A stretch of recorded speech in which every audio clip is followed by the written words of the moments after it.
Ok, ahora sí vamos a entrar ya al tema del pacto como tal, ¿sí? Ya expusimos en la primera parte cuál va a ser el recurso hermenéutico y las razones por las cuales vamos a utilizar la teología bíblica y vamos a entrar de lleno a conocer los diferentes tipos de pactos que había en el antiguo cercano Oriente, lo cual era la cosmovisión de los escritores y de la audiencia a quien se escriben, pues, los escritos de la Biblia. La que sigue, por favor.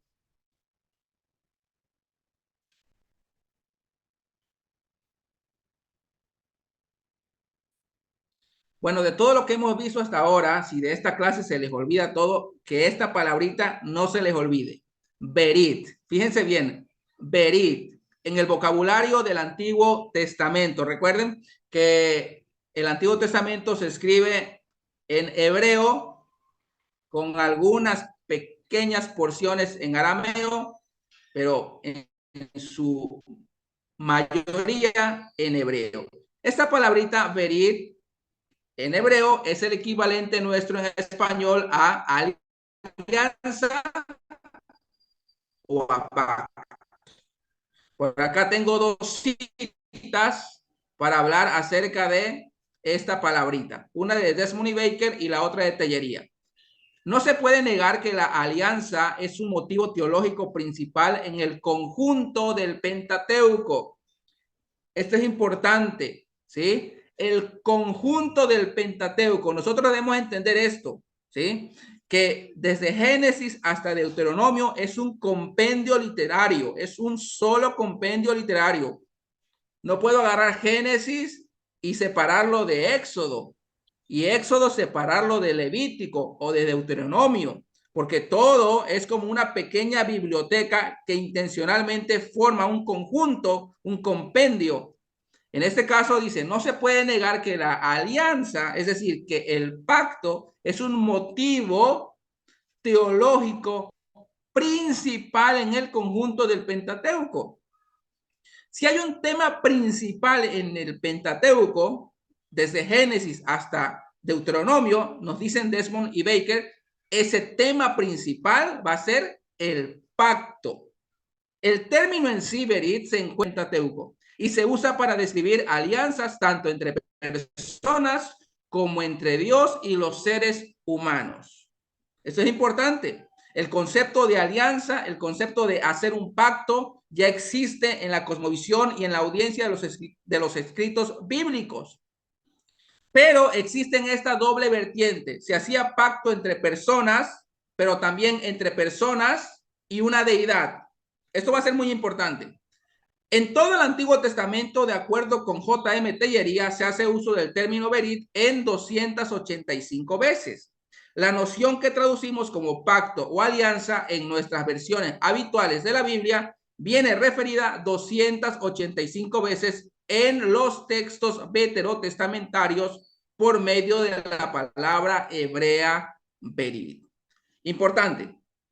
En el Pentateuco, solo en el Pentateuco se utiliza 82 veces la palabra Berit, que significa pacto.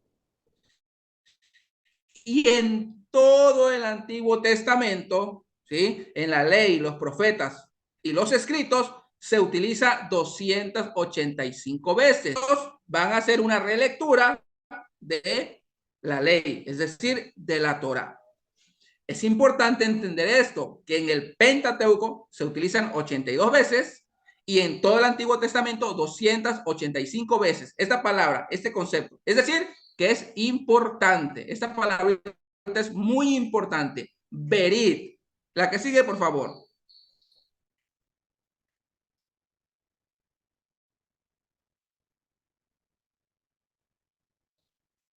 Mencionábamos que para la mentalidad hebraica se podía hacer pactos entre personas, pero también entre personas con su deidad.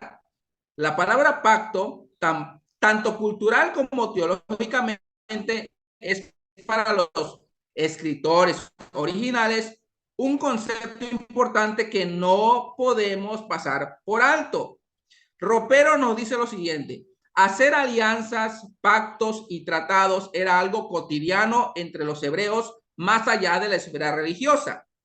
De tal forma que, retomando el concepto de la revelación progresiva y orgánica antes mencionado, podemos ver que Dios se reveló al pueblo de Israel a través de la cosmovisión y cultura propia de su época, como un Dios de pactos. Es decir, que para el pensamiento común hebraico ya asumían la responsabilidad, sabían lo que implicaba hacer un pacto. ¿Sí? Ellos podían fácilmente hacer un pacto con una deidad porque ellos hacían ya pactos entre las personas. Ahora, ¿qué implicaba hacer un pacto? Vamos para allá, la que sigue, por favor.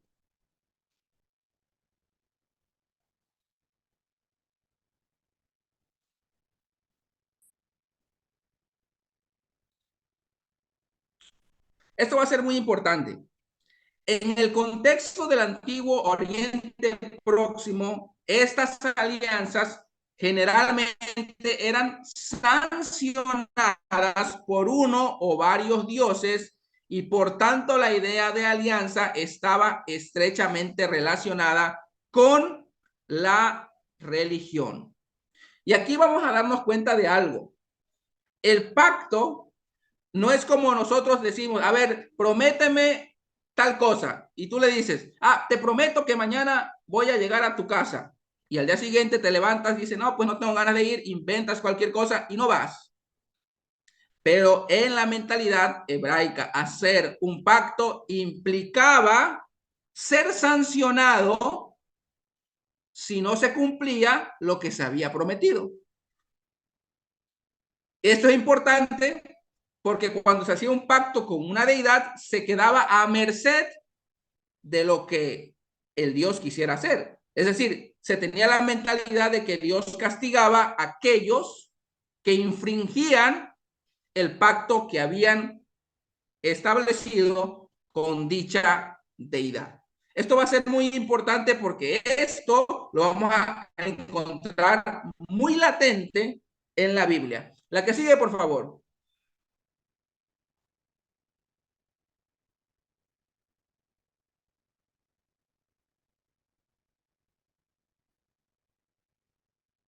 El que sigue, Ben.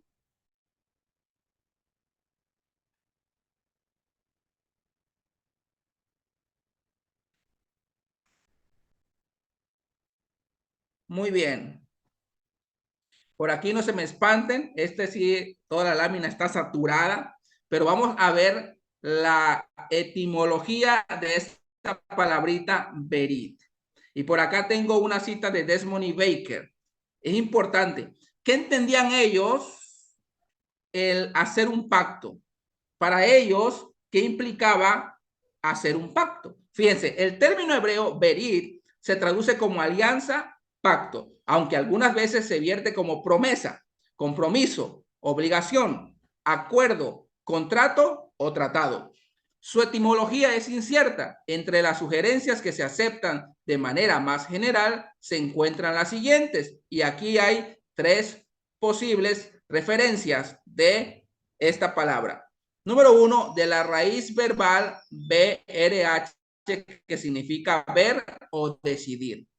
Número dos, de la preposición birit, desconocida en hebreo, pero encontrada en acadio, que significa entre. Y número tres, del sustantivo biritú, encontrado en acadio y también en el Talmud, que significa cerrojo o grillete. Cualquiera que sea su origen etimológico exacto en general, una alianza es una promesa solemne entre dos partes que se convierte en vinculante mediante un juramento. Ambas partes reconocen esta promesa como el hecho formal que les obliga a cumplir las promesas realizadas en la alianza. Ahora, fíjense en la tercera preposición, en la tercera proposición. Hacer un pacto era como ponerse un cerrojo o un grillete. Yo diría, era como ponerse la soga al cuello. Porque si no cumplías lo prometido, quedaba uno a merced del compañero de pacto, porque el compañero de pacto se convertía ahora en castigador del infractor. Y esto sucedía tanto en un pacto con una persona como en un pacto con una deidad. La que sigue, por favor, Ben.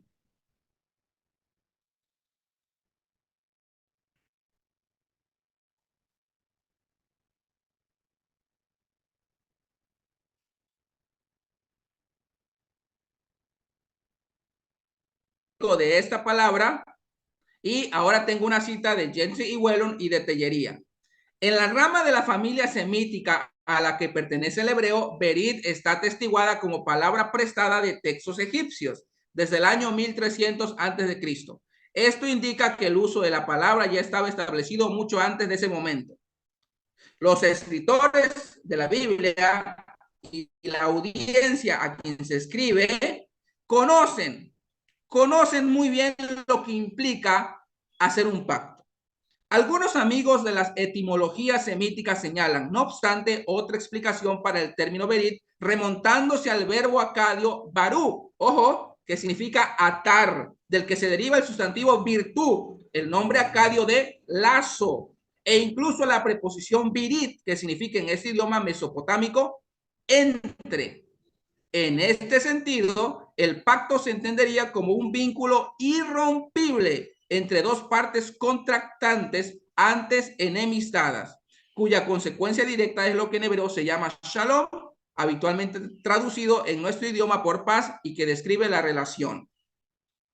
¿Qué podemos ver aquí? Lo mismo, fíjense, hacer un pacto implicaba, por ejemplo, estar enlazado a algo o a alguien, ¿sí? Estar atado a alguien, ¿sí? Estar entre la espada y la pared. Es decir, que hacer un pacto era algo solemne, era algo delicado, era algo de suma importancia. Esto es muy importante, porque entonces nosotros vamos a ver que los pactos en la Biblia no es cualquier cosa, no es cualquier cosa. La que sigue, por favor, Ben.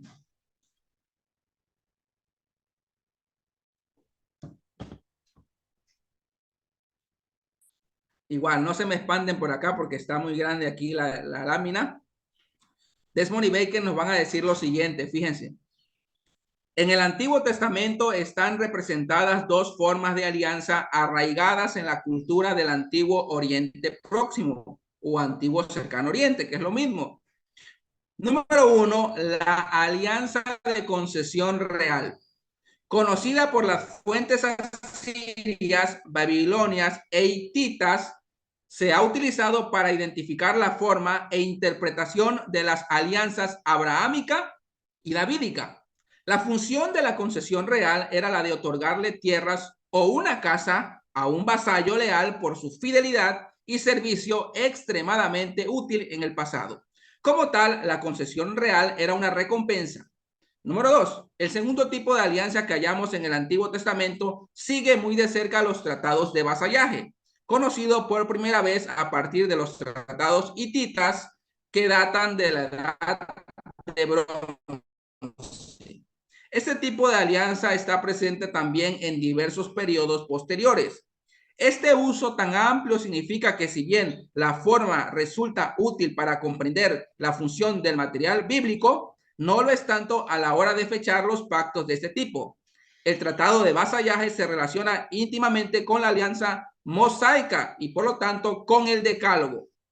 ¿Qué nos están diciendo Desmond y Baker aquí? ¿Sí?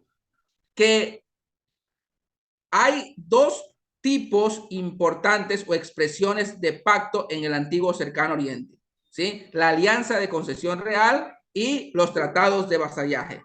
Además, estos eruditos nos dicen que tanto la alianza abrahámica como davídica pues comparten similitud con las alianzas de concesión real, mientras que el pacto mosaico comparte similitud con los tratados de vasallaje.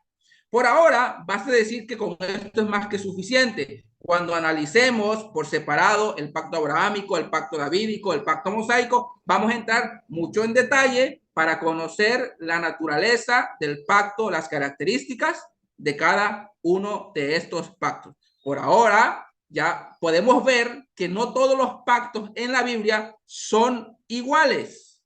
Y desde ya podemos ver que el pacto abrahámico, el pacto davídico es diferente en su naturaleza de pacto con el pacto mosaico. El que sigue, por favor, ven.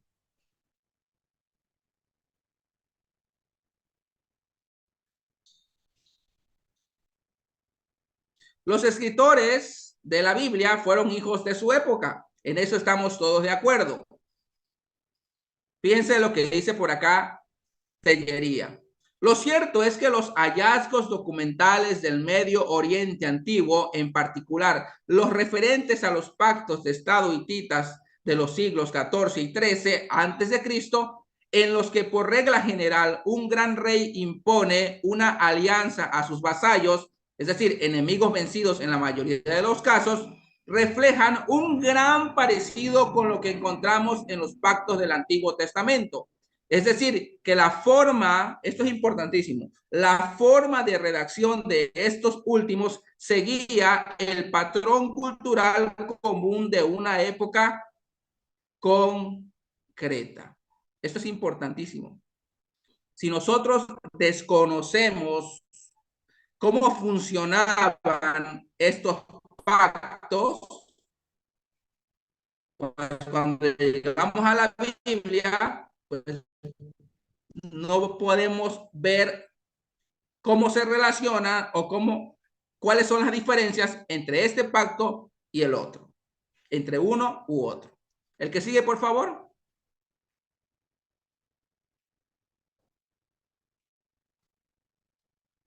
El que sigue, ven. Muy bien, aquí Tellería nos va a hablar de algo que yo creo que es importante para nosotros porque, por ejemplo, en nuestra versión castellana de la Biblia, nosotros dividimos o ya tenemos la Biblia dividida en Antiguo y Nuevo Testamento. ¿Pero por qué? ¿Por qué Antiguo y Nuevo Testamento? Bueno, aquí vamos a ver la razón. En la traducción griega de la Septuaginta, ojo, el Antiguo Testamento fue escrito en hebreo. La traducción al griego, ¿sí? La traducción al griego fue la Septuaginta.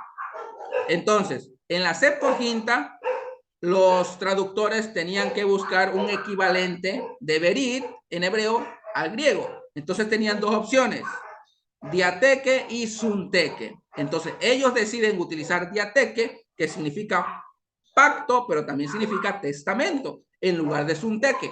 ¿Por qué? Porque ellos eligen este concepto y no el otro. Vamos para allá. En la traducción griega de la Septuaginta, de las 285 veces antes reseñadas en que aparece el término hebreo berit en los escritos sagrados, 257 se vierte sistemáticamente en la versión griega por diateque o testamento, no por su equivalente más exacto, sunteque, que significa pacto o alianza precisamente. Este último término griego tiene unas implicaciones de convenio entre iguales, prefijo sun equivalente a nuestro sufijo castellano con o con, que lo inhabilitan para traducir exactamente lo que la Biblia hebrea desea transmitir. De ahí que, como se ha señalado en alguna ocasión, la traducción realizada en este caso por la Septuaginta, evidentemente muy intencionada, resulte magistral. Es decir, que en hebreo, en la mentalidad hebraica, berit es utilizado y es aplicado tanto para pactos entre personas como pacto con Dios y el hombre. En el griego no pasa esto, ¿sí? Entonces, los pactos en la mentalidad griega es entre coiguales, es decir, entre Dios y Dios o entre el hombre y el hombre. Y en la Biblia, obviamente, en la mentalidad hebraica, el hombre nunca ha estado en una coigualdad con Dios. Dios es el soberano y el vasallo siempre va a ser el hombre. Por lo tanto, deciden utilizar diateque, que significa testamento o pacto, en lugar de sunteque, lo cual resulta muy interesante. La que sigue, por favor, ven.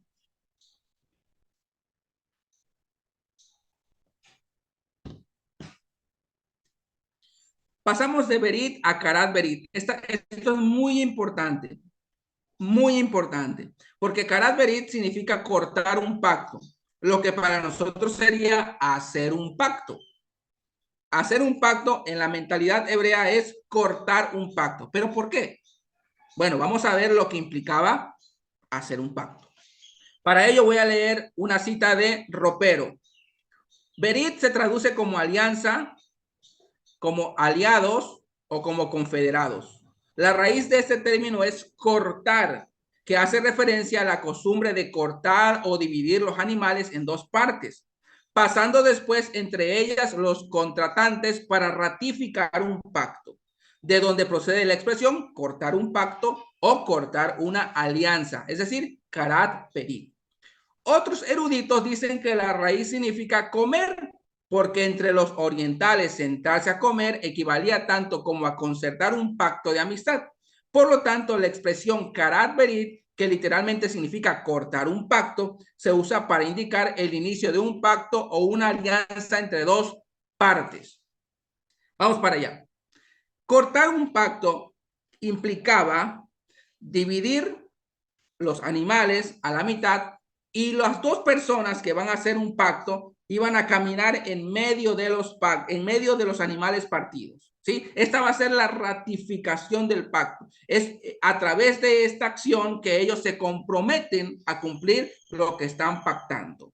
Después, como compañeros ya de pacto, se sientan a compartir la mesa a manera de un banquete ritual o de una celebración, porque ahora ya comparten un pacto. Ahora son compañeros de pacto. Es decir, que el pacto de corte, de acuerdo a lo que nos dice Ropero, implica dos cosas. Hay derramamiento de sangre y hay banquete ritual. Y en algunos de los pactos bíblicos vamos a encontrar estas dos características. ¿Sí? Entonces, no todos los pactos que están en la Biblia son pactos de corte, pero sí hay, los cuales sí son pactos de corte. Y esto va a ser muy importante. ¿Sí? La que sigue, por favor, ven.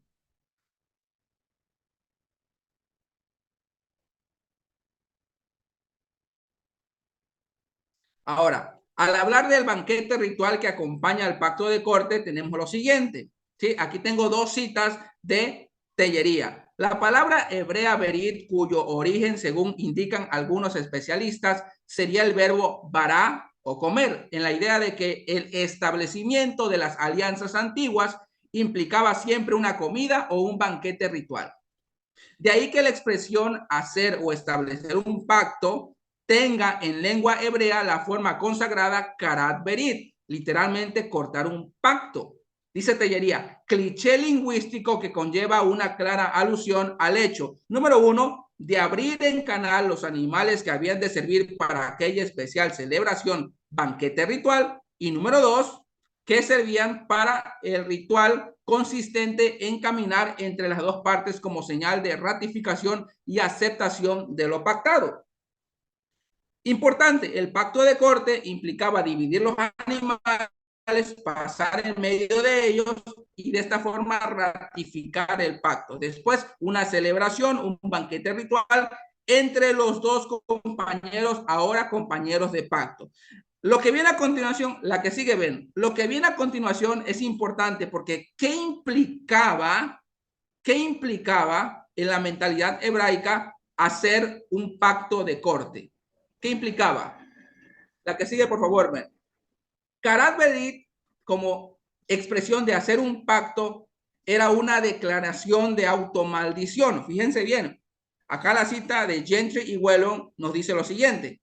En las ceremonias se sacrifican animales. Cada animal se corta en dos y las mitades se colocan una frente a la otra. Después los socios del pacto caminan entre las mitades de los animales muertos. Esta acción es simbólica. Lo que se expresa es lo siguiente. Cada participante dice, si no cumplo mi obligación o mi promesa, que me corten en dos como a este animal muerto. El juramento o la promesa, por lo tanto, implica atraer una maldición sobre uno mismo por violar el pacto. Por eso la expresión cortar un pacto es el lenguaje convencional para iniciar un pacto en el Antiguo Testamento. Esto va a ser importante porque los hebreos entienden lo que implica hacer un pacto. No es un juego, es colocarse bajo maldición, bajo una maldición de pacto. La que sigue, por favor, ven.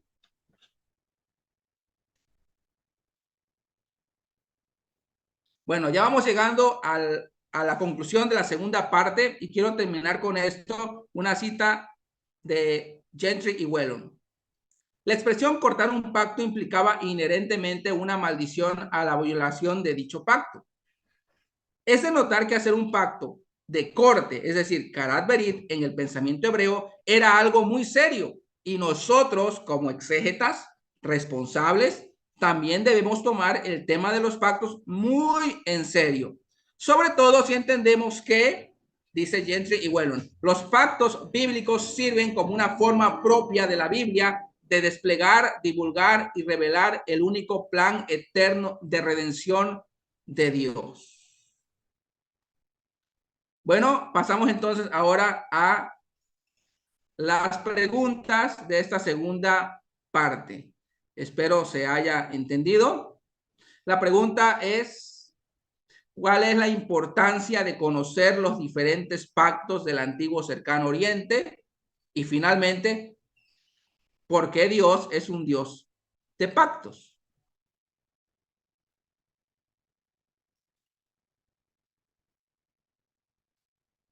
Ahora sí, les oigo, hermanos, amigos. La hermana Angélica ya está lista.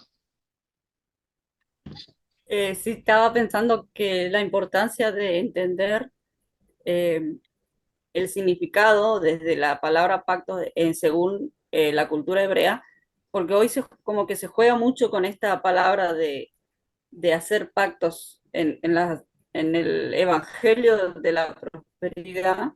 Se habla mucho de que, bueno, hagamos un pacto con Dios y entonces pagamos el pacto con una suma de dinero y como que se lo aliviana mucho al tema de hacer pactos y entender que nosotros no somos iguales a Dios, no podemos hacer pactos porque no estamos en igual a Él.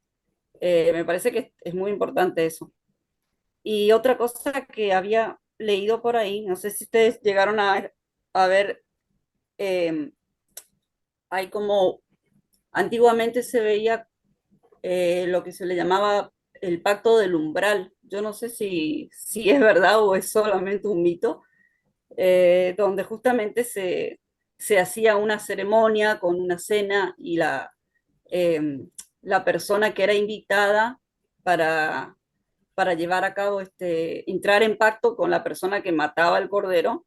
eh, Cuando iba a pasar el umbral, la puerta no tenía que pisar la sangre porque eso era una afrenta, era como rechazando la propuesta de pacto que le ofrecía la otra persona y era una ofensa porque la otra persona mató un animal para entrar en acuerdo con con el invitado, ¿no? Y bueno, me hace pensar en todo este tema de cuando vemos en el Nuevo Testamento que dice no pisotear la sangre, todo eso, como que tiene mucho significado, ¿no? No sé si lo llegaron a leer por ahí. Sí, hermana Angélica, muy importante sus preguntas. Yo creo que dan en el centro. Eh, por ejemplo, al hablar de los pactos ahorita en cuestión de la teología de la prosperidad no tiene nada que ver con los pactos bíblicos, porque en ninguno de los pactos de la Biblia el hombre tiene la iniciativa, en ninguno. Siempre es Dios el que tiene la iniciativa. Es Dios el que establece el pacto. Es Dios el que propone el pacto. Por ejemplo, cuando es David quien quiere quedar bien con Dios y dice, voy a hacerle una casa a Dios, Dios le dice, la cosa no va por ahí. Yo soy el que voy a hacerte una casa. Entonces Dios le da vuelta a la tortilla. En todos los pactos siempre es Dios el que inicia, es Dios el que propone, es Dios el que establece. En la Biblia no es el hombre que hace pacto con Dios. No. Entonces, esta es una relectura muy moderna y ajena al pensamiento hebraico.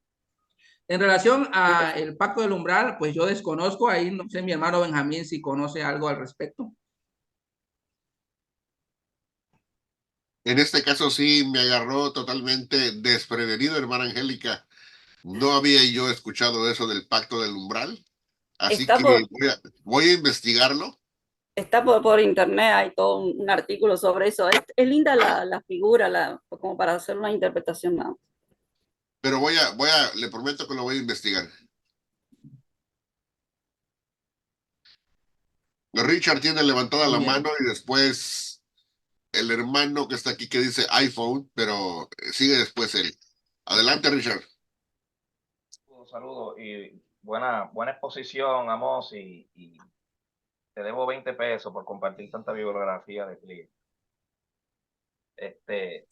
Sobre los pactos, qué bueno que me le diste el pensamiento con la respuesta angélica, que Dios siempre es el que inicia el pacto, no en la Biblia, no es idea del hombre. Bueno, te voy a hacer un pacto con Dios para que Dios me dé esto, ¿sabes? No hay un interés material, económico, de dinero en eso. Lo segundo es, Amos, ¿qué tú opinas? ¿Por qué Dios se ve en la necesidad de hacer pacto con el hombre? ¿Tú crees que eso surge porque Dios desconfía en el hombre por lo que pasó con la caída, con la desobediencia ya en el Edén? ¿Tú crees? ¿Por qué Dios quiere hacer un pacto con un ser que es incapaz de cumplir precisamente lo que Dios espera de él? Como que Dios está perdiendo el tiempo. Es que tú sabes que a mí me gusta ser siempre controversial. Gracias.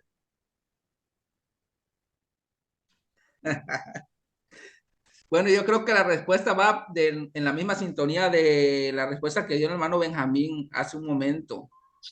Dios se revela de acuerdo a la cultura y al contexto. Entonces, en el pensamiento de los hebreos, no había nada más seguro que hacer un pacto, precisamente porque era un ritual de automaldición. Entonces, hacer un pacto era lo más seguro que había en el pensamiento humano de aquellos para poder tener la garantía de algo. Entonces, yo creo que Dios siempre se revela de acuerdo a nuestro pensamiento, de acuerdo a nuestras limitaciones, Él se va a dar a conocer.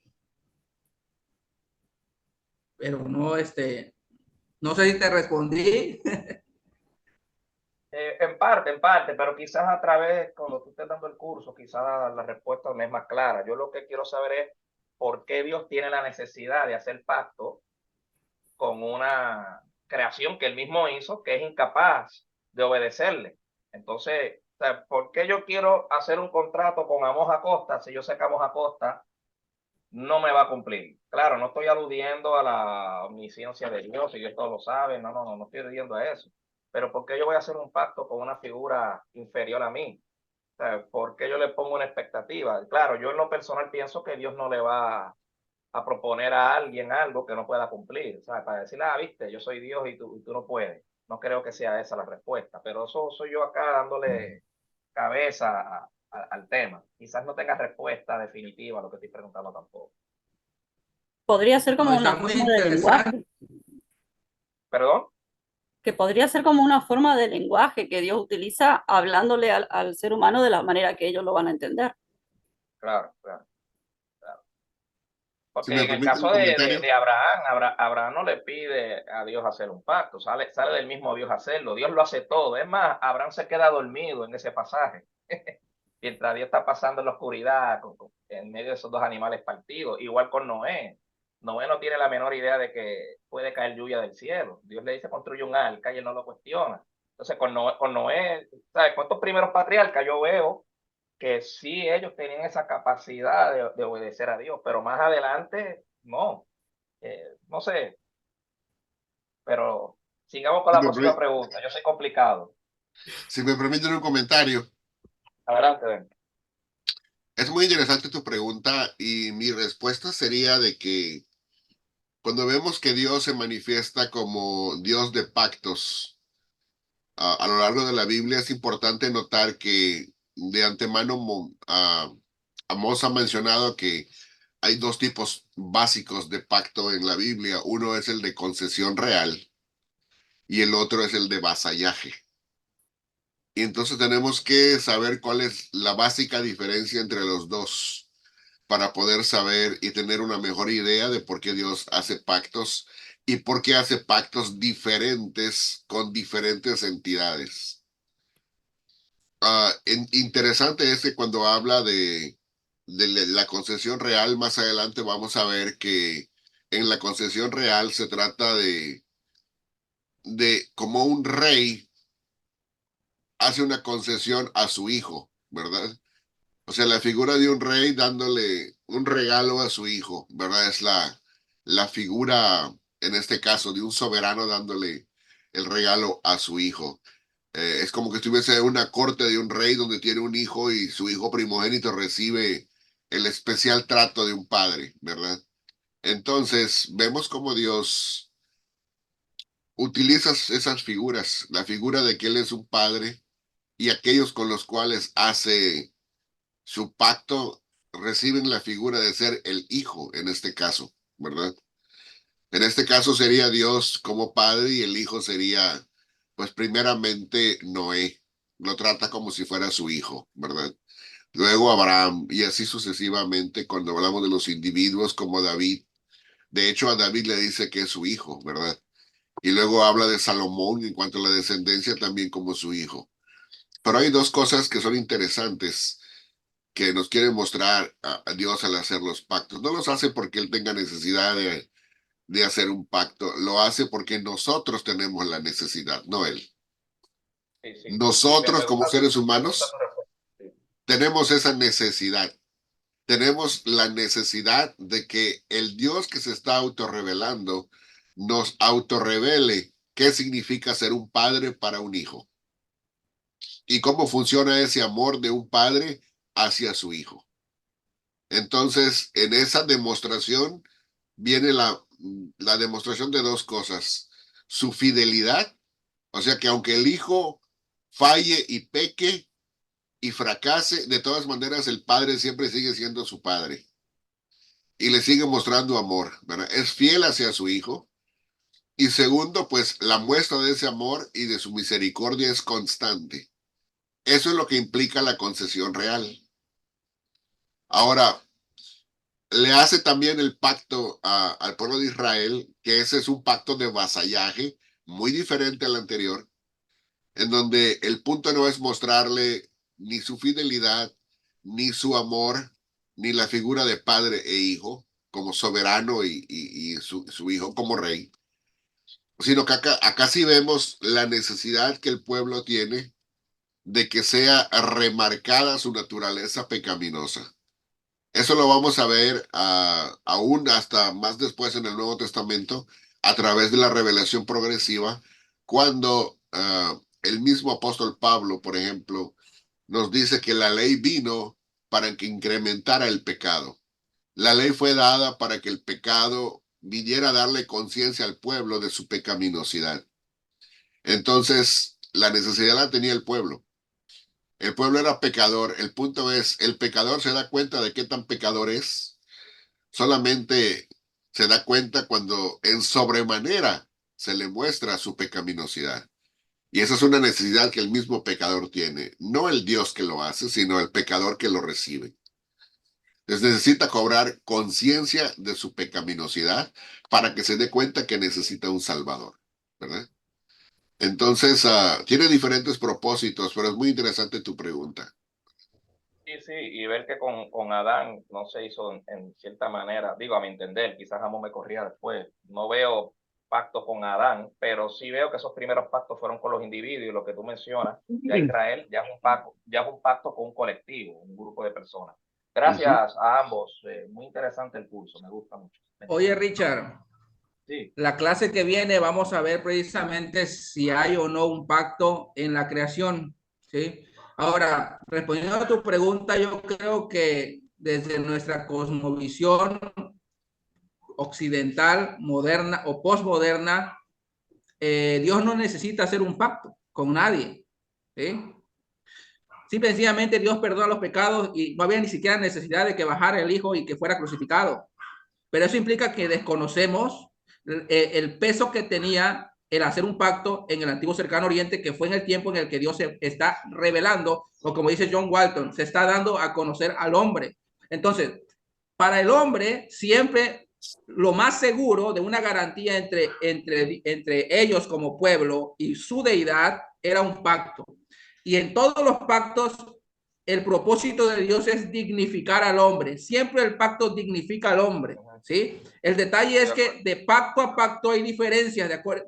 Va a depender de la naturaleza de qué pacto estamos hablando Y cuando, por ejemplo, el pacto de vasallaje, aunque dignifica al hombre, también coloca a Dios o a la deidad como castigador de pacto si el hombre pues transgrede el pacto o la ley de dicho pacto. Pero todo eso lo vamos a ir viendo poco a poco. Recompensador si cumple. Exacto, exacto. Pero no comas ansias, vamos a ir poco a poco. Sí, tenemos otra pregunta del hermano que dice iPhone, si puede abrir su micrófono, y luego Melvin. ¿Qué tal? Muy buenos días, mucho gusto. Mi nombre es Miguel Ángel Corzo Macal. Les hablo, los veo desde San Cristóbal de las Casas, también en Chiapas, México. Bueno, yo quisiera omitir un comentario sin ningún afán de ofender ni molestar a nadie, pero por todo lo que ha habido ahorita de lo que han presentado el ponente y demás, algo que a mí me genera un poquito de inquietud, cuando yo entré a la conferencia, hablaba sobre los pactos, es primeramente, como cristiano, creo que cuando vamos a hablar cosas del espíritu, tenemos que empezar con oración, porque lo nacido del espíritu es, y lo nacido de la carne es. Entonces, cuando empezamos a hablar de los pactos y nos vamos desde el punto de vista humano, de descripción, de terminologías y demás, está muy bien, pero hablamos de los contextos, hablamos de la época, hablamos de la historia, pero queda en segundo lugar tal vez porque ya hay un dominio fuerte del conocimiento de qué se trató cada pacto, en qué consistió, bajo qué circunstancias se dieron, y eso para mí, que tal vez no tengo un fundamento tan fuerte de conocimiento de los mismos, pues me hace poco apreciar el poder comparar los tipos de pactos que hubieron. Ahora, yo soy de los hombres o de los cristianos que piensa que la Biblia es autosuficiente, es decir, que cuando vamos a referirnos de un texto bíblico, tenemos que acompañarnos primeramente de nuestra cita bíblica,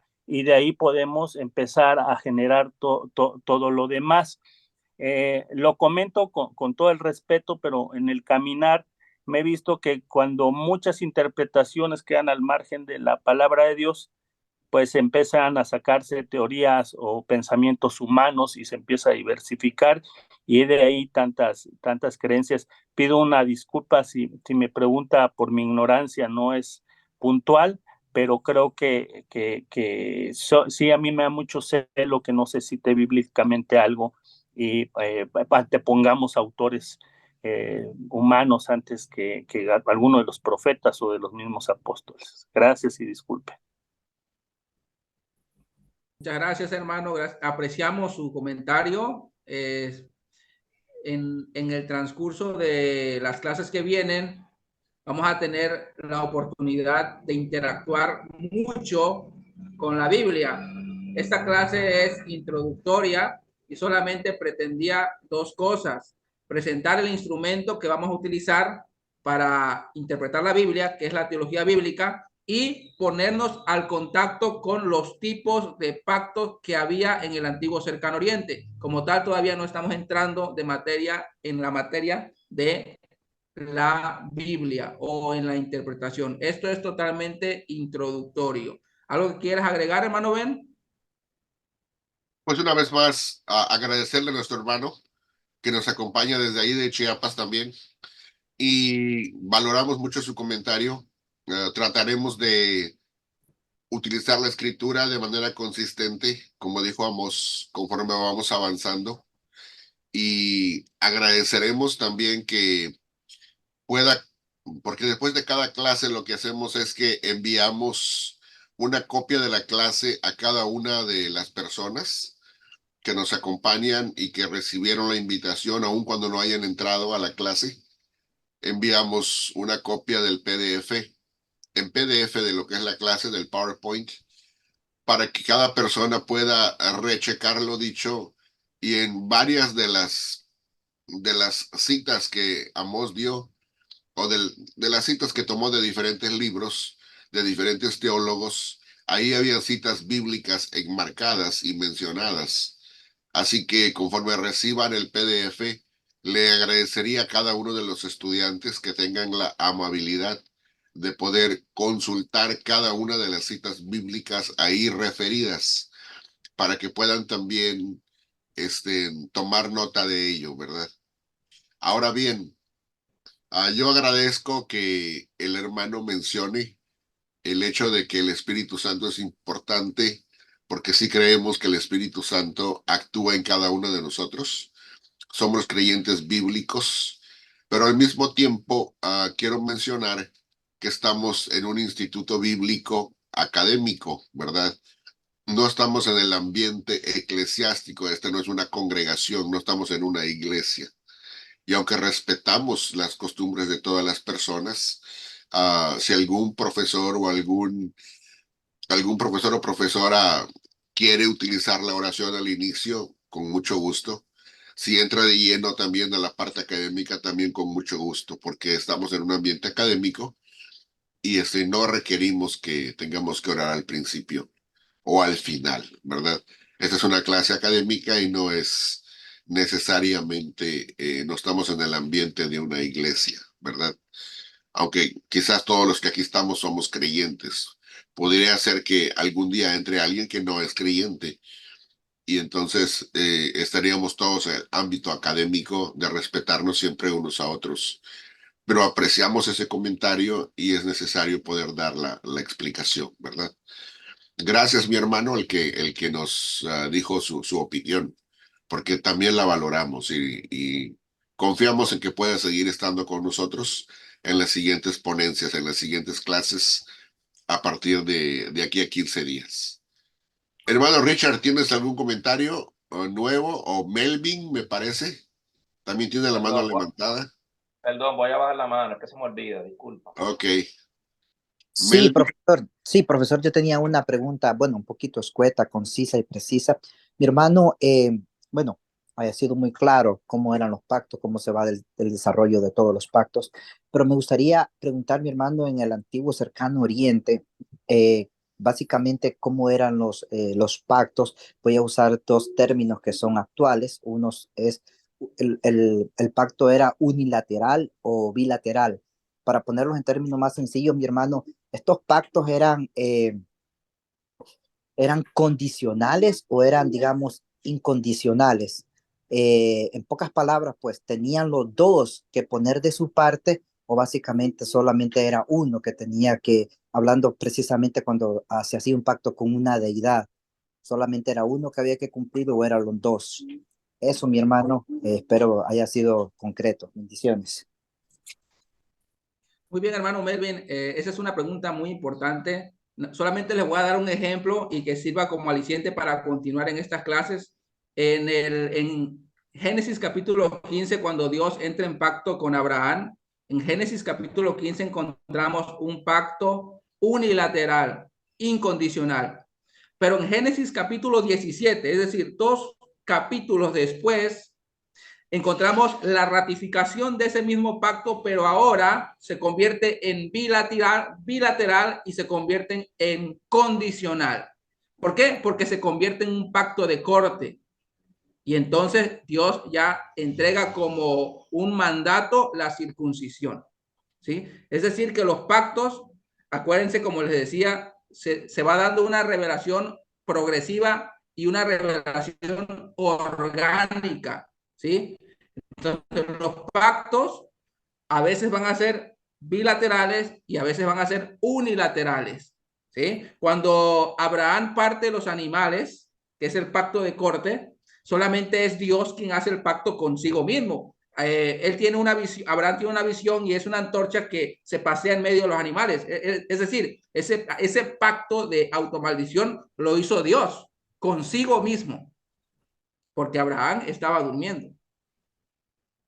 Entonces, poco a poco vamos a ir viendo los pactos, cada uno lo vamos a ir analizando y vamos a ir viendo si es bilateral o no lo es. ¿Me permites un comentario, Amos? Espero haya respondido su pregunta, hermano. Sí, muchísimas gracias, Sí, por profesor. supuesto. Sí, muchísimas gracias, muy amable. Aquí vamos a estar las próximas clases. Podríamos decir entonces, Amos, que en un sentido general, no particular o específico, pero en un sentido general, los que consideramos pactos de concesión real eran pactos unilaterales y pactos incondicionales. Y los otros, los de vasallaje, eran pactos bilaterales y condicionales, en términos generales. ¿Estarías de acuerdo con esa apreciación? Así es, así es. Creo que eso nos ayuda un poco Sí, más, hermano Melvin. exactamente, exactamente así es.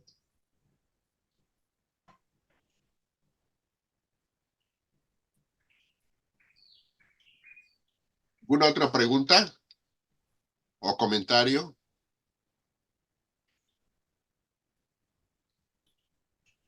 El libro que menciona sobre la intertextualidad, no sé si era de Ropero o de Saldívar, ¿cómo se llama? Ahorita vamos a pasar la Ah, bibliografía y bueno, ahí viene el título, la bueno, fotografía y todo lo referente. Es de Raúl Saldívar, sí. bueno, gracias. ¿La ponemos de una vez? ¿La bibliografía? Sí, me parece perfecto.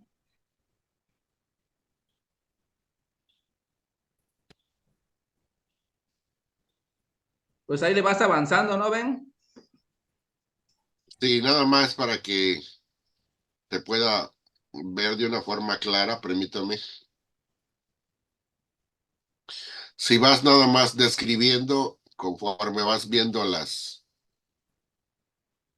diferentes Sí, pantallas. ese Ahí es el está la libro, primera. hermana Angélica. Esa es Ah, una sí, joyita. Esa es una sí, joyita de verdad recomendado. sí, ese tengo, sí. ¿Sí? Eso es de CLIE, eso no es de Tinder. No seas pecador, eso es de CLIE. Lo vamos Un a error lo corregir. comete cualquiera, hermano. Yo lo conseguí en PDF. Oye, Richard, es que la versión pirata está en Tinder.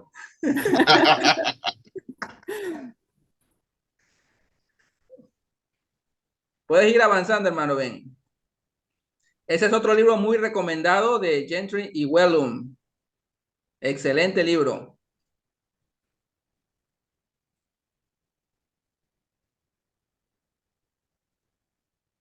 Ese es el de hermenéutica bíblica. Ojo, hay libros de hermenéutica mucho más recientes, pero ese es un clásico.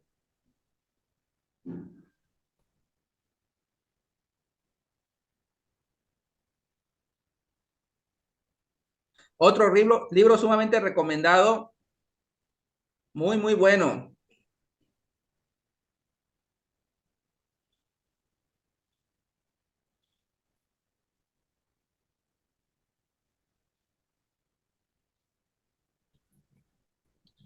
Ese también está muy bueno. De aquí es donde tomamos la cita de que nosotros debemos interpretar el texto e identificar a qué pacto pertenece el texto que estamos leyendo. ¿Sí? Importante.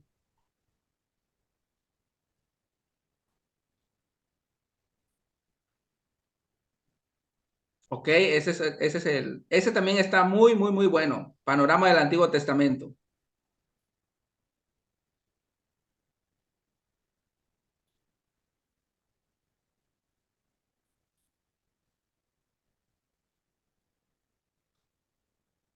Esa es otra joya. Ese sí es de CLIE.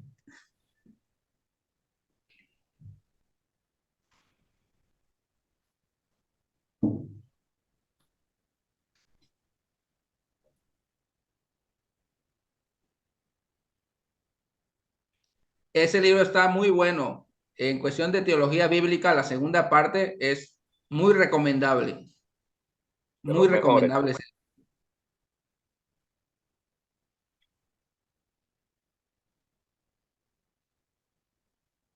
La bestia.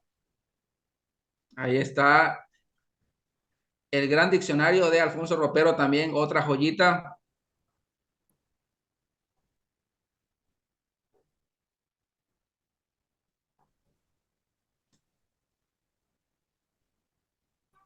Y bueno, ahí colocamos al final ese libro, no es necesario que lo compren, ¿verdad? Porque al final de cuentas, si quieren seguir en las clases, la información la van a tener allí. Lo que vimos hoy se encuentra en el capítulo 1 y capítulo 2 de ese libro. Está disponible en Amazon para quien guste apoyar. Eso ha sido todo, hermanos, de verdad ha sido un privilegio. Espero que nos acompañen en las clases que vienen. La próxima clase va a hablar acerca de si hay o no un pacto en la creación. Entonces, es muy bueno. Ya vamos a empezar a poner la carne sobre el asador. Vamos a entrar ya definitivamente con los pactos y empezamos con ese. Comentarios finales. No te preocupes, Richard, que vamos a corregir aquello antes de enviar el PDF. No te preocupes, eso son bromas mías. ¿Alguna pregunta final o comentario, hermano Melvin o hermana Angélica? ¿O alguien más?